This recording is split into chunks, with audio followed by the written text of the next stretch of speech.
Et durant les vacances, Europe 1 reste ouvert tout l'été à 6h42. C'est Destination Vacances avec Vanessa Zah et Marion Sauveur. Bonjour Vanessa. Bonjour Alexandre. On prend avec vous ce matin la direction de la Manche pour suivre la côte à vélo. Oui, on emprunte la Vélo Maritime ce matin. Alors la Vélo Maritime, vous savez, c'est l'itinéraire français de l'Eurovélo 4, cette véloroute européenne qui relie Roscoff à Kiev. 4000 km quand même. Hein. Ah oui. Et chez nous, elle commence à Roscoff, elle se termine à Dunkerque. Donc on suit la côte de la Manche à la mer du Nord. Et ce qui est chouette, c'est que c'est bien plus que du vélo, c'est un itinéraire de découverte. Vous avez quand même 1500 km de piste. Et là, vous avez rendez-vous avec 4 monuments nationaux, 2 plus beaux villages de France, 5 grands sites de France labellisés ou en cours de labellisation et 3 sites inscrits au patrimoine mondial de l'UNESCO, dont évidemment le Mont Saint-Michel et sa belle Ouais, Amis. bien sûr, ça fait autant d'arguments pour l'emprunter cette route, mais elle est longue, dites-moi. Si on ne la fait pas dans son intégralité, vous nous conseillez quelle partie? Alors plus qu'un tronçon, c'est une thématique. Une thématique que j'adore, c'est mon petit côté breton qui ressurgit. C'est la Vélo Maritime de phare en phare. Plus de 50 phares, dont une dizaine quand même se visitent. Alors on va voir si vous êtes calé en termes de phare. Quel est le phare zébré de la Vélo Maritime? Okay. Phare zébré de la Vélo Maritime. Joker. Allez, joker. 3 jokers. Le phare zébré des Gravelines avec cette spirale noire et blanche. Et si le temps le permet, on voit jusqu'à 50 km aux alentours. Vous pouvez apercevoir les longues plages de sable fin d'Oeil-Plage et la réserve ornithologique. Ce qui est chouette, en plus, on peut visiter la maison du gardien. Toujours sur la Vélo Maritime, de quel phare on aperçoit les côtes anglaises? Oh bah alors là, on va être plus au nord, du côté de Dunkerque, non? Ouais. Calais. Ouais, bravo, phare de Calais. Phare de Calais. Allez, dernière. Allez, quel est le seul phare de la Vélo Maritime qui a un point commun avec le phare de Cordouan? Bon, bah Oula, là, je passe. Bon, c'est un peu plus compliqué, Ah oui. hein, j'avoue. Je laisse Noémie Rousset, chargée de mission itinéraire et tourisme à vélo, nous répondre. C'est le phare de la Croix qui, lui, est en pleine mer. Ce qui est assez étonnant, du coup, c'est qu'avec le phare de Cordouan, c'est l'un des seuls phares en pleine mer qui est visitable. Il se trouve tout près de l'île de Bréa. Et du coup, pendant l'été, si vous le souhaitez, vous pouvez accoster en kayak à ce phare de la Croix et le visiter lors d'une balade accompagnée de 3 heures.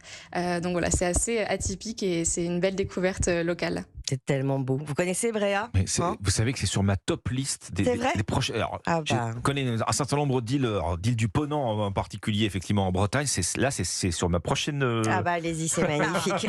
C'est là où il fait le plus frais, plutôt alors en ça vaut la septembre, peine. il y a peut-être Plutôt un en peu moins de monde. septembre. Voilà. Oui, effectivement. Une idée d'hébergement, Vanessa, à nous conseiller? Alors, pour trouver le bon hébergement labellisé accueil vélo sur votre parcours, il faut évidemment se retourner sur le site lavélomaritime.fr. Sinon, en restant dans les Côtes d'Armor, à Pléneuf-Valandré, vous avez le camping du Mini qui propose des cabanes étapes, toutes triangulaires pour les itinérants. C'est très chouette, c'est très design, c'est très bizarre. Vous avez l'impression de dormir dans un coffre, mais complètement ouvert.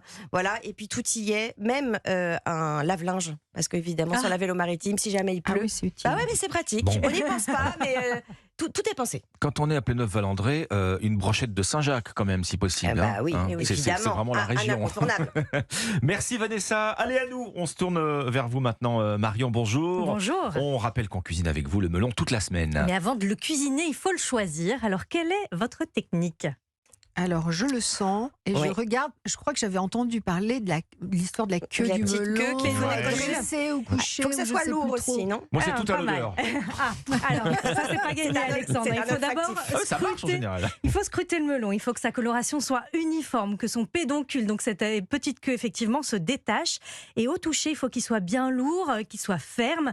Plus il est lourd, plus il est sucré. Par contre, côté parfum, c'est pas forcément une bonne indication. Je suis désolée. Bon, en tout cas, je vais mettre vos conseils de côté. Bien évidemment, Marion, le jeudi, vous nous proposez d'épater les amis avec une recette. Et je vous propose de réaliser aujourd'hui une entrée fraîche, un granité de melon accompagné de langoustine. C'est la pleine saison justement ça de me ces plaît. demoiselles. Alors on commence par le granité. On va mixer le melon avec le jus de citron, les glaçons, le basilic et le sel. Un mélange à placer au congélateur pendant au moins 4 heures et toutes les 30 minutes. On va venir mélanger ce petit granité. On va le servir avec donc des langoustines, quelques tranches de melon finement coupées, un zeste de citron vert et quelques petites framboises pour l'acidité. Chaque jeudi, Marion, vous partagez des astuces de chefs, des chefs cette semaine qui aiment particulièrement le melon, évidemment. Bien sûr, le premier c'est Louis Festa, le jeune chef du restaurant Les Singuliers en Dordogne. Il aime le végétal au centre de ses assiettes et il vous propose une petite recette pour sublimer le melon à l'apéritif. Alors ma petite astuce avec le melon, ce serait de le tailler en fines tranches et de le garnir d'une crème de fromage frais avec un petit peu de ciboulette ciselée, un petit peu de citron confit dedans et de rouler le melon autour de cette crème. Et ça fait un super apéritif. C'est un peu l'idée d'un jambon roulé au fromage frais, sauf que là on est sur une tranche de melon bien fraîche, bien estivale, c'est de saison et c'est super frais à l'apéritif. Et au restaurant Les Singuliers à Saint-Astier, Louis Festa réalise un sorbet de melon accompagné de fines tranches de melon et d'un tube croquant rempli d'un crémeux à la verveine. C'est un dessert gourmand et très fin, un accord vraiment parfait. Allez, une deuxième astuce. Celle du chef Patrick Vander de l'hôtel Royan à Évian en Savoie-Mont-Blanc. Le melon est son fruit préféré, il aime le proposer en entrée et vous donne son astuce pour que l'assiette ne soit pas trop sucrée. C'est confectionner une marinade simple. Utilisez de la fleur de sel, du piment d'Espelette, du vinaigre balsamique blanc ou un vinaigre de Xérès et de l'huile d'olive. Ce qui permet, sur un simple melon jambon, ça va casser le goût sucré du melon, le vinaigre, et surtout, ça va améliorer la saveur du jambon. Et Patrice Vander réalise cette marinade avec du melon coupé en petits dés. Il garnit des cubes de melon de cette brunoise, disposés graphiquement avec des petits cubes de pastèque et de concombre. Ça donne un magnifique tableau dans cette assiette. On retrouve toutes ces recettes sur europe1.fr. Merci Marion. Demain, vous nous ferez voyager loin puisque vous nous emmenez en Afghanistan. Rien que ça. Effectivement, pour déguster du melon. Avec le melon, une destination vacances, nouvelle destination demain Dans avec vous. l'Allier, nous. Vanessa, on sera dans l'Allier. Merci.